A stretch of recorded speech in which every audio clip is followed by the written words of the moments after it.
System और सरकारी इंतजाम के सामने आम इंसान बेबस है। आज हम आपके सामने लेकर आए हैं एक ऐसी कहानी जिसमें बेबसी है, तकलीफ है, दर्द और अपनों को खोने का गम है। और आप जब ये सब सुनेंगे तो खुद से पूछेंगे कि आखिर इस दर्द की दवा क्या है, आखिर इस दर्द के लिए कौन जिम्मेदार है। हमारे साथ एक बड़ा पैनल मेहमानों का जुड़ेगा। गोपाल कृष्ण ने बोर्ड ऑफ ट्रस्टी हैं रुक्मिणी ट्रस्ट के, वो हमारे साथ जुड़ेंगे। राजू अय्यर जिन्होंने कोरोना से अपनी मां को खोया है वो हमारे साथ जुड़ेंगे। और डॉक्टर एम वली जो सीनियर कंसल्टेंट हैं सर गंगाराम अस्पताल में, वो हमारे साथ जुड़ चुके हैं। मैं डॉक्टर वली आपका रुख करना चाहूंगी और शुरुआत आपसे ही करना चाहूंगी चर्चा की। ये जो स्थिति आकर देश के सामने खड़ी हो गई तब जब दुनिया के देश अपने को कोविड फ्री डिक्लेयर कर रहे हैं, हम एक साल पुरानी स्थिति में कैसे पहुंच गए? क्या हमारी नीतियों में, हमारी तैयारी में या हमारी समझ में कमी रह गई?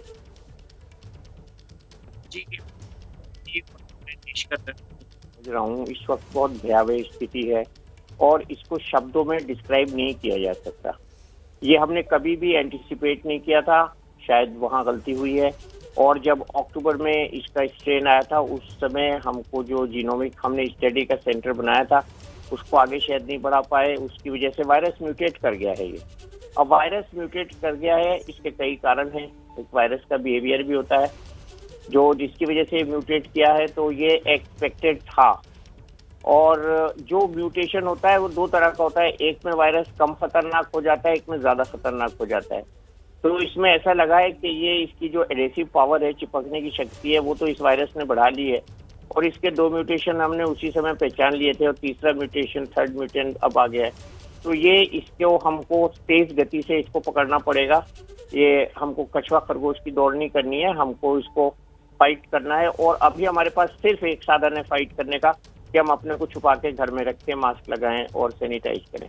अभी हमारे पास और कोई साधन नहीं है। जो दवाएं हमारे हाथ में है वो कोई रामबाण नहीं है और वो दवाएं इसके लिए कंफर्म नहीं है। तो इसके लिए ऐसा कोई हमारे पास हथियार नहीं है मास्क के अलावा और घर में रहने के अलावा इस समय जो हम इस पे काबू पा सकेंगे। अगले आने वाले 2 हफ्ते बहुत खतरनाक हैं।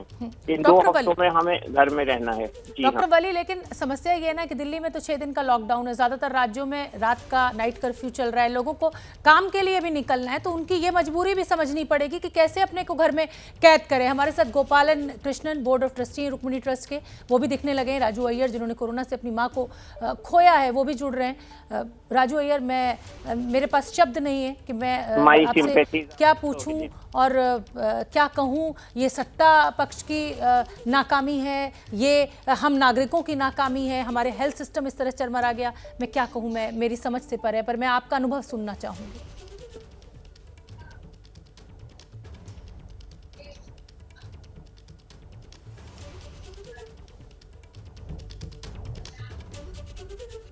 हाँ, थैंक यू सो मच।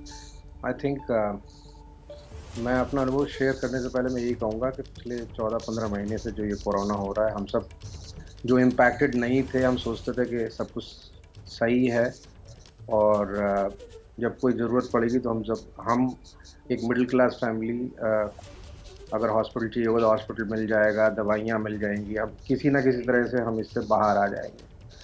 मगर मैंने देखा कि जब मेरी माँ को ये हुआ तो एक बेड ढूंढने के लिए मुझे बहुत तकलीफ़ हुई और फाइनली मैंने अपना घर में ही एक नर्स इंतज़ाम किया, दवाइयाँ दी। और जैसे डॉक्टर साहब ने कहा, जो दवाइयाँ हैं वो भी मिलनी बंद हो गई और 2000 की दवाई 22,000 में मिल रही थी। और फाइनली मेरे को एक बेड मिला तो एम्बुलेंसेस नहीं थे और एम्बुलेंसेस मिला तो उसमें भी अच्छी तरह से ऑक्सीजन अवेलेबल नहीं था। हॉस्पिटल में गए तो हॉस्पिटल जो कन्वर्टेड हैं उनके अपने इंफ्रा के चैलेंजेस हैं। एडमिट किया, with in 12 hours my mother collapsed and she died. Hospital ने मुझे कहा 1 लाख रुपए जमा करा दो और अगले दिन जब मैं गया तो उन्होंने बोला मदर इज़ नो मोर और सरप्राइजिंगली उतने का ही बिल मुझे दे दिया गया। मेरा कहने का मतलब है कि हर जगह लोगों को एक मजबूरी महसूस हो रही है। हर चीज़, इतने व्हाट्सएप पे इतने मैसेजेस आए कि यहाँ बेड अवेलेबल है, यहाँ बेड अवेलेबल है। सारे मैसेजेस में जो फ़ोन नंबर थे कोई चल ही नहीं रहा, न पिक हो रहा।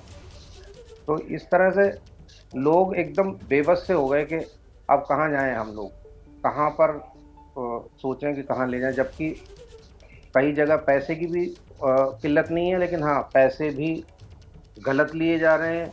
अब मुझे समझ में नहीं आ रहा, जैसे आपने कहा कि ये सब नागरिक की भी जिम्मेदारी है, प्रशासन की भी जिम्मेदारी है, बट सबको मिलजुल के करना है। इस वक्त मैं यही रिक्वेस्ट करूंगा, ये कि युद्ध स्तर पे चल रहा है, जैसे किसी ने हमला कर दिया और हमारे पर, मैं हम समझ सबको सकती हूँ, मिल मैं के एक बिल्कुल दूसरे का हेल्प करना है। समझ सकती हूँ राजू मैं अय्यर। यही और कहूँगा। आपने अपनी माँ को खोया है, लेकिन शायद आज ये प्रार्थना आप भी कर रहे होंगे कि किसी का भी अपना इस बीमारी की भेंट ना चढ़े। गोपालन कृष्णन भी मेरे साथ जुड़े हुए हैं। गोपालन जी, मैं आपका भी अनुभव सुनना चाहूँगी। आप देख ही रहे हैं कि पूरी व्यवस्था जो है वो चरमरा गई है। किसके सिर पर ठीकरा फोड़ें ये भी नहीं समझ में आ रहा है।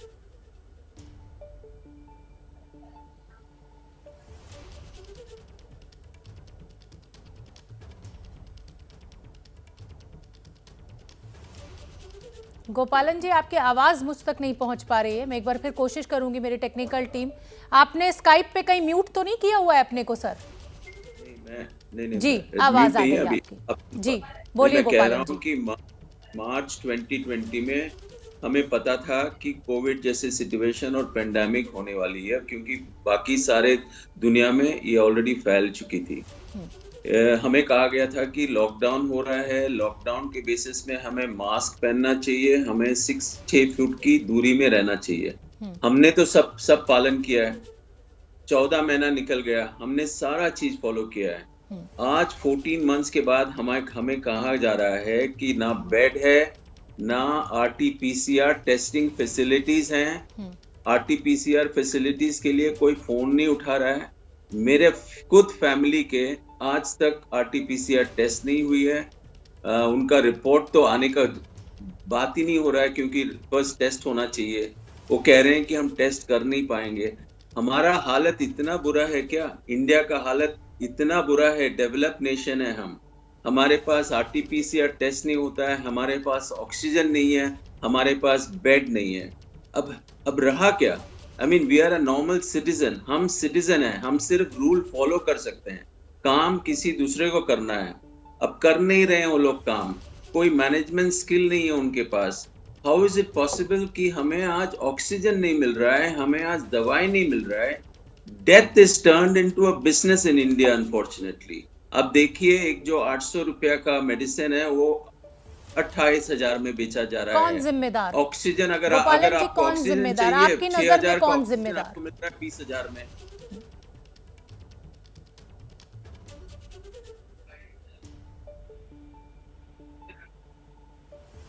सॉरी, आप कुछ बोल रहे थे। मैं पूछ रही हूँ गोपालन जी, आपकी नजर में कौन जिम्मेदार? अगर आज हम यहाँ पहुंच गए, 1 साल बाद हम वहीं के वहीं खड़े हैं, कौन जिम्मेदार? No, absolutely. There's no doubt about it. The government and the bureaucracy is responsible for it. There's no question about it. Because what have they done in the last 14 months जो उन्हें करना चाहिए था, क्यों नहीं हुआ अभी तक? I mean, हमारे पास RT-PCR टेस्ट नहीं हो रहे हैं आज। I mean, how is that possible? हमें पता है कि we have 1.3 billion people. हम रोज चिल्ला के कह रहे हैं कि हमारा टोटल पॉपुलेशन है 1.3 billion. अगर हमारा इवन 15% इफेक्ट हो जाता है तो we know what is the status. Statistically हमें पता है कि क्या नंबर है। हमें ये भी पता है कि हमारे पास कितने हॉस्पिटल है, हमें ये भी पता है कि हमारे पास कितने डॉक्टर्स हैं। बिल्कुल, हमें ये भी पता है कि हमारे पास कितने ये डर तो 1 साल पहले भी था कि जिस तेजी के साथ संक्रमण और देशों में फैला है, अगर हमारे देश में आ गया तो हम 130 करोड़ का देश और इतना डेंसली पॉपुलेटेड हमारे शहर, हमारे गांव, यहाँ तो स्थिति विस्फोटक हो जाएगी। और जो डर था वो कहीं सच साबित हो गया। मैं डॉक्टर वली का एक बार रुख करना चाहूंगी। डॉक्टर वली, हम अपनी बड़ी पीठ थपथपाते थे साहब, अफगानिस्तान से, गल्फ कंट्रीज से हमारे यहाँ तो इलाज के लिए लोग आते हैं, फार्मा में हम बहुत बड़ी ताकत हैं। कहाँ गई वो सारी ताकत? हमारे मरीजों को तो ऑक्सीजन भी नहीं मिल पा रही।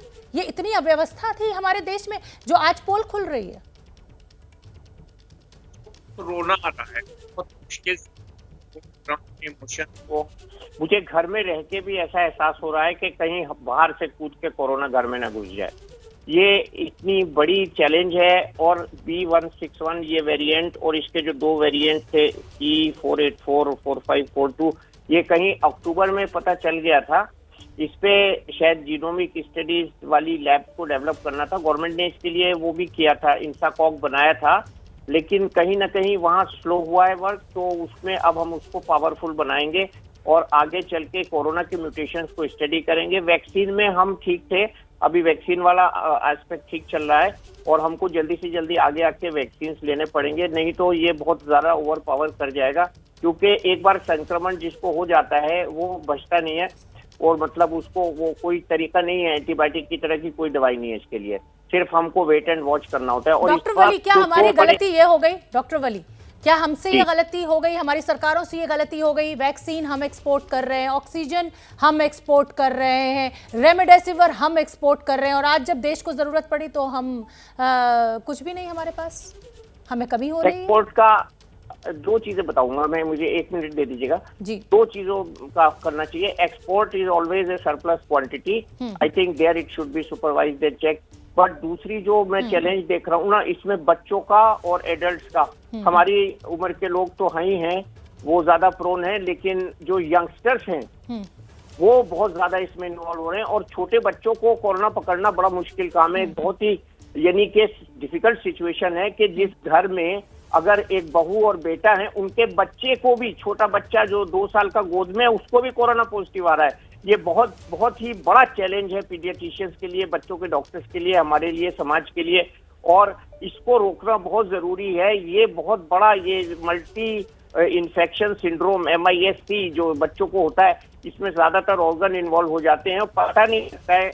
ये बहुत बड़ा चैलेंज है, और सबसे बड़ा चैलेंज जो इस वक्त है, आपने सब शॉर्टेज की बात की, जो मेरे भाई बहन है डॉक्टर, नर्से और पैरामेडिक्स, वो कहीं उनकी मशीनरी ना एग्जॉस्ट हो जाए। ये मैं बार बार कह रहा हूँ, मैं प्रधानमंत्री जी के वो शुरू की संवेदना को यहाँ लाऊंगा कि उन्होंने शुरू में इस संवेदना को प्रकट किया है, लेकिन 3-3 दिन, 2-2 दिन डॉक्टर्स घर नहीं जा रहे हैं, कुछ तो 15-15 दिन तक अस्पताल में रह रहे हैं, 1-1, 1.5 दिन हमारी नर्सेज और डॉक्टर्स किट पहन के रह रहे हैं, मास्क लगा के रह रहे हैं, एक कप चाय भी नहीं वो पी सकते बीच में।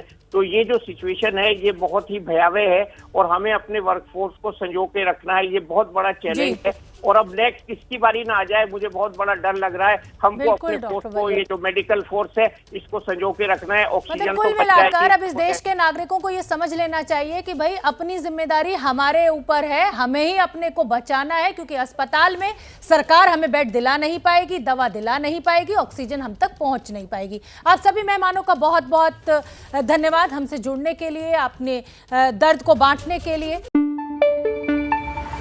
न पाबंदी हो न कोई हद हो तो बस खुद बनाई सरहद हो।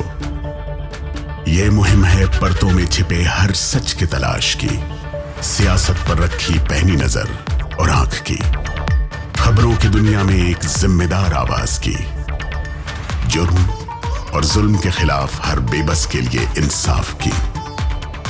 जब कोई हद नहीं इंसानियत के लिए जज्बात की, जब कोई हद नहीं खुशियों और ख्वाब की, तब कोई हद क्यों हो नए नजरिए और बदलाव की। तोड़ के हदों के ताले नए सपनों को पाले, बांधे सबको एक धागे, आपको रखे आगे ABP न्यूज।